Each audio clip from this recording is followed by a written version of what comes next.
unahin muna natin itong moral ascendancy ng Justice Committee. Kwino-question sa gitna ng issue ng impeachment at korupsyon. I cannot blame dito ni Congressman Irice. Dilawan naman talaga yan si Irice. Nung panahon ni former President Duterte, isa ito sa mga pumalag sa war on drugs. At isa rin ito sa mga pumalag nung si De Lima ay nakulong. Kasi dilawan siya, natural lang yun.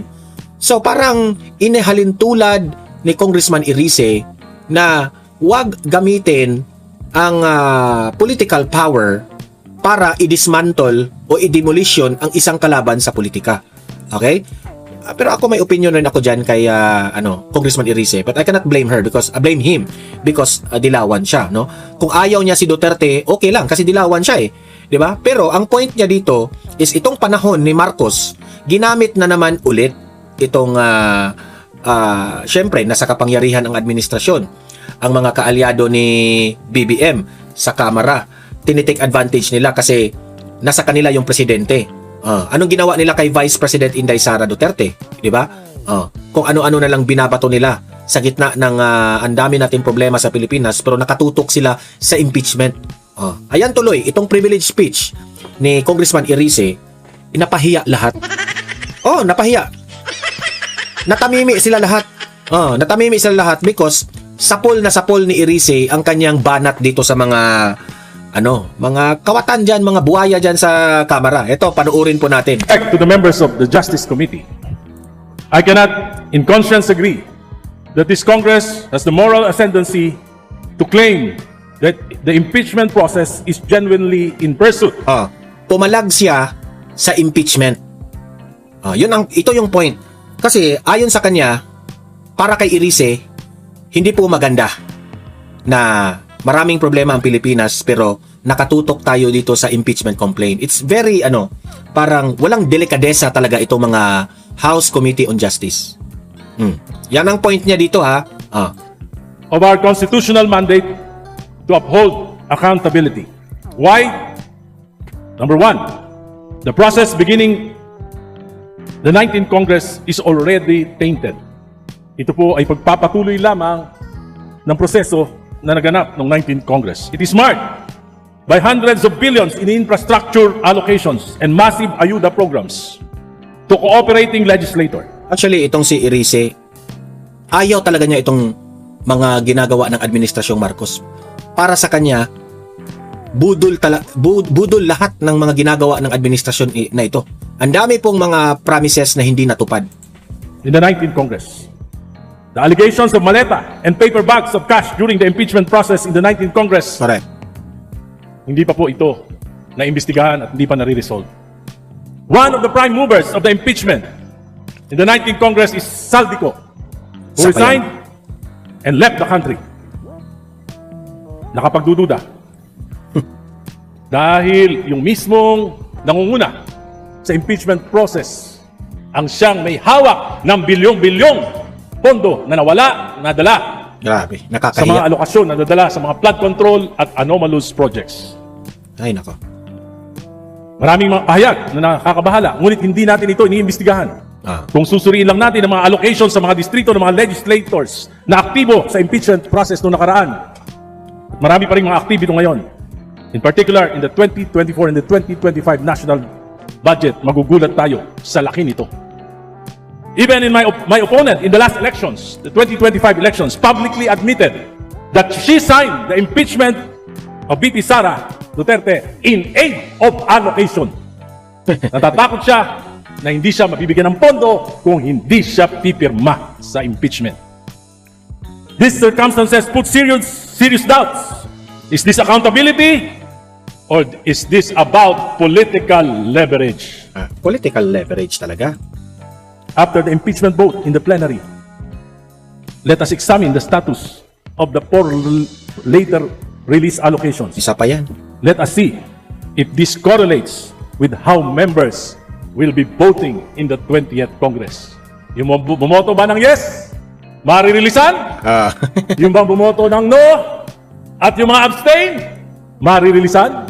Kasi may point siya dito Kasi nangyari na ito sa 2025. Okay, 2025 kasi impeachment rin 'yun ni BP Sara pero hindi umubra.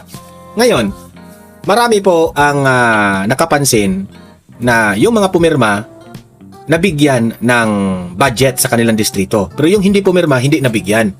Ngayon, babantayan ngayon yan ni Congressman Irice. Okay? Kasi ito yung mga klaseng mga congressman at representatives na talagang ibubulgar kung meron pong bigayan. Yung mga katsing-katsing dyan. May bigayan. Ano ibig kong sabihin? Babantayan niya sino yung hindi pumirma na hindi binigyan ng budget na for later release na lang, para bang binabagal-bagal yung mga request ng congressman ba? Kasi hindi naman pumirma. Pero yung mga pumirma, uunahin yan. Tingnan natin sa liderato ni Boji D, tingnan natin kung may bayag ba itong si Boji D. Ako, I would advise itong si Boji D na wag kang gumaya ni Martin Romualdez. Baka meron na namang magmamayabang dyan. Dahil kay speaker, may AX. Dahil kay speaker, may ayuda. Dahil kay speaker, halik ako sa puwet niya. Baka may gano'n na naman Malalaman natin ang katotohanan sooner or later. Ang impeachment na ito ay maliwanag na disenyo ng Marcos administration. Hindi para malaman ang buong katotohanan at para panagutin, kundi upang pabagsakin ang kalaban sa politika. Yun naman talaga Upang makalusot sa pinakamalaking nakawan sa kasaysayan ng bansa.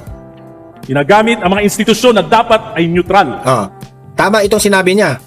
Ginagamit ang mga institusyon ng administrasyon ito para ipabagsakin si BP Sara. Ito yung explanation niya Tulad ng NBI, COA at AMLAC. This impunity, nakakabahala po. Kailan ito titigil? Paano? Pag ako na, tulad ko, na bumabatikos, paano kung gusto kong patahimikin? Gagamitin din ba yung mga ahensya na ito? Baka magulat pa tayo. Maulit ang kasaysayan. Magamit ang mga institusyon para sa pagpapanatili. Kasi inakusahan rin niya yung panahon ni former President Duterte. Pero I cannot blame him. Kasi dilawan naman talaga ito. Okay? He's not a DDS. Ito yung sinabi niya. Kapangyarihan. Naganap na ito. Nagmalabis. Si Pangulong Duterte, maraming inapi. Katulad ni Congresswoman Laila De Lima. Kinampihan niya si De Lima dito na parang inabuso ni Duterte ang kapangyarihan. Actually, hindi po tayo magkaunawaan dyan, Irice. Ang mga DDS, naniniwala na may kasalanan si De Lima at that time. Kasi po, si De Lima, na nabuking siya o binuking siya ng mga high-profile inmates doon na labas-pasok siya doon nanghingi ng pera. At mismo, ang mga yung mga high-profile inmates ang nagsasabi. Kalimutan ko na lang yung yung pangalan ng mga inmates na yun Yung isa, namatay na nga yung isa, di ba? Sebastian, yung yung isa. Yung isa, nakalimutan ko. So, ang paniniwala ng DDS doon, talagang nangyari yun.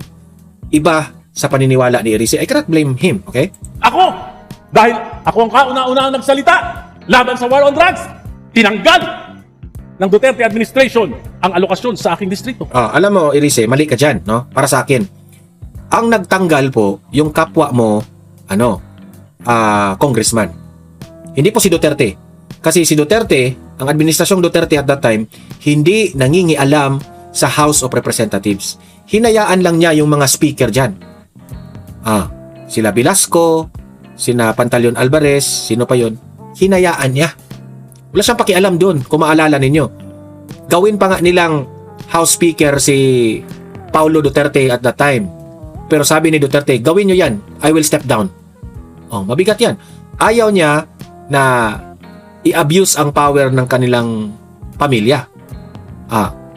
Kasi kung si Duterte hungry pa ng power yan, yung anak niya, ginawa na niya ng House Speaker yan o Majority Leader man lang. Pero anong ginawa ni Duterte? Sabi niya, wag. I will step down if gawin ninyo ang anak ko na House Speaker. Ngayon, compare dito ngayon sa administrasyong Marcos, ginawa pa nilang House Majority Leader itong anak na si Sandro Marcos. Si Charis ba? Charis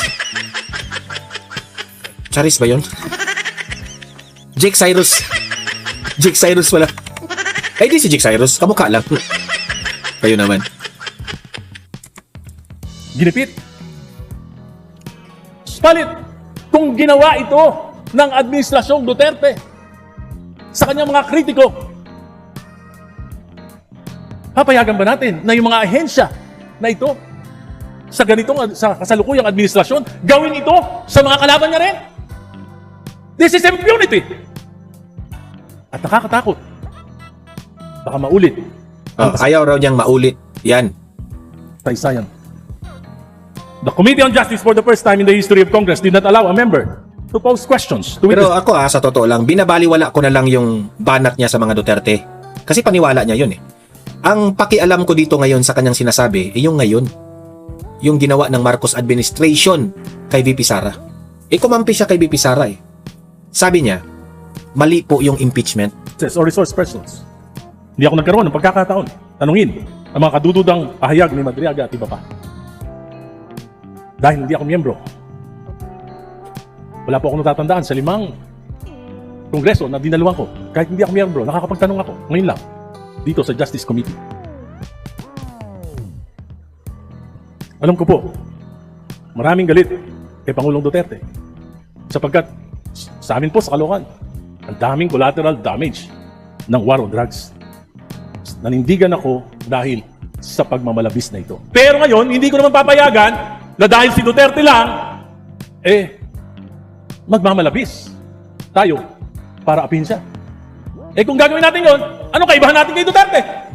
Di parang si Duterte din tayo. We cannot be loud against the Duterte, but silent against Marcos. There are clear signs of abuse, of misgovernance, or cover-up of corruption that cause our country and people economic distress. Today, inflation has reached 7.3%. Habang kumakain tayo sa masarap at maraming putahe dyan sa South Lounge, nagdidildil ng asin ang ating mga kababayan. Imagine that one. Binulgar na niya na ang sarap ng pagkain dyan sa House of Representatives. Samantalang yung mga mahihirap nating kababayan, asin na lang yung ulam. Grabe. Pahiya sila dito sa sinabi ni ano. Habang abala ang administrasyon na pagtakpan ang mga kalokohan at supili ng mga kalaban, hirap na ang ating mamamayan. Mr. Speaker, I will not be swayed by allocations, by power or loss of it, by fear or threats. I will stand by the dictates of my conscience, guided by my discernment and prayers, and what I believe is for the betterment of our country. Kasaysayan ang husga kung sino ang umaatras sa laban at kung sino ang nakikipagsabwatan. Ako si Agay Risen ng Caloocan, nanindigan nung EDSA 1, nanindigan nung EDSA 2. Lumaban kay Duterte sa war on drugs. 40 taong lumaban sa mga political dynasties. Lumaban para kay Noynoy, para kay Cory, para kay Mar Rojas. Patuloy na lalaban sa administrasyong Marcos hanggang hindi nito masusumpungan ang katinuan. Maraming salamat po. I cannot blame him kasi lagi ko yung binabanggit. I cannot blame him. Dilawan siya eh. Pero ayaw niya itong mga ginagamit ng administrasyon ang kanilang kapangyarihan para sa kalaban sa politika. Yun ang point niya doon sa privilege